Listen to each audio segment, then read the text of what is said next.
Voglio iniziare questo video salutando il mio, anzi il nostro amico Ema che ci ha lasciati in maniera così inaspettata, repentina, non ho parole. È una perdita, una grande perdita per la piattaforma e un'incredibile perdita umana. Io ho scambiato spesso delle chat, delle parole con lui, mi ha dato dei consigli, una persona splendida e ci mancherà. Quindi fai buon viaggio, Ema.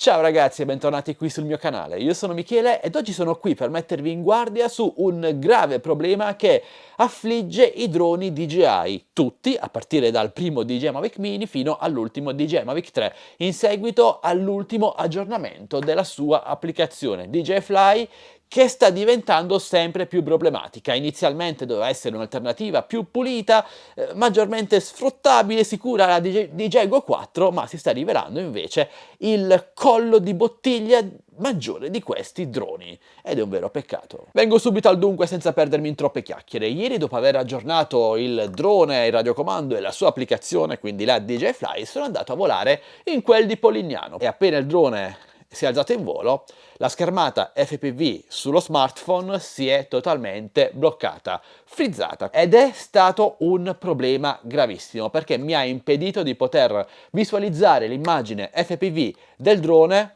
e quindi mi ha impedito di poter scattare foto e registrare video. Cosa ho fatto? Beh, ho riavviato più volte l'applicazione una volta atterrato, ma il problema continuava a persistere. E l'unico modo che ho trovato per poter aggirare questo problema, questo bug dell'applicazione, è stato quello di riavviare completamente l'applicazione, o meglio di chiuderla totalmente tramite gli swipe dello smartphone mentre il drone si trovava in volo.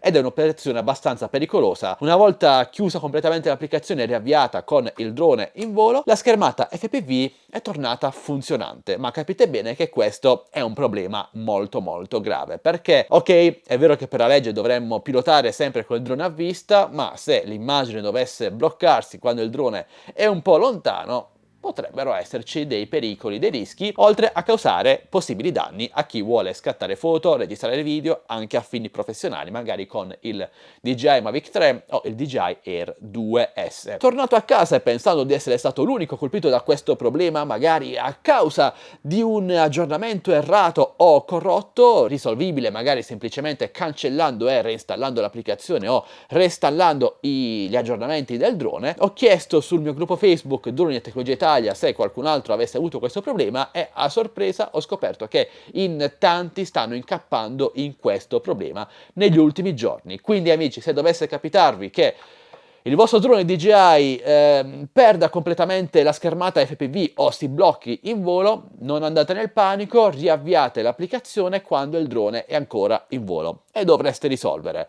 Speriamo quindi che DJI metta una pezza su questo problema, a mio parere gravissimo, non perdonabile assolutamente per un marchio di questa portata. Io non capisco perché facciano uscire aggiornamenti senza provarli prima per bene, anche perché questi sono problemi che verrebbero subito alla luce con un minimo così di beta testing prima di rilasciare l'update, però non so dirvi perché DJI lavori in questo modo così scellerato. Tra l'altro, tra le note di aggiornamento dell'ultimo update della DJI Fly risultano attive le funzionalità di volo smart del DJI Mavic 3 che, come ben sapete, ve l'ho detto in un video dedicato, sono state rimandate a data da destinarsi, ma in realtà le funzionalità di volo smart come le Master Shoot non sono ancora attive sul Mavic 3, nonostante vengano riportate nelle note di aggiornamento. Quindi non so cosa stia succedendo in casa DJI, ma questa DJI Fly è un vero macello, amici. Vabbè, volevo solo informarvi e mettervi in guardia. Voglio sapere ora da voi però cosa ne pensate, se anche voi avete avuto questo problema, beh, parliamone qui sotto nei commenti. In descrizione video vi lascio un po' di link per acquistare un po' di droni e accessori che vi consiglio, oltre al link per il mio gruppo Facebook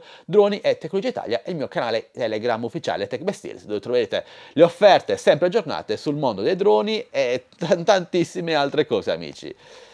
Ok, questo è tutto. Vabbè, è un video in cui non riesco a esprimermi molto bene per quello che vi ho detto all'inizio, quindi direi che posso salutarvi e vi do appuntamento al mio prossimo video, sempre come vogliate, sempre qui su Addicted to Tech. Alla prossima, ciao ragazzi.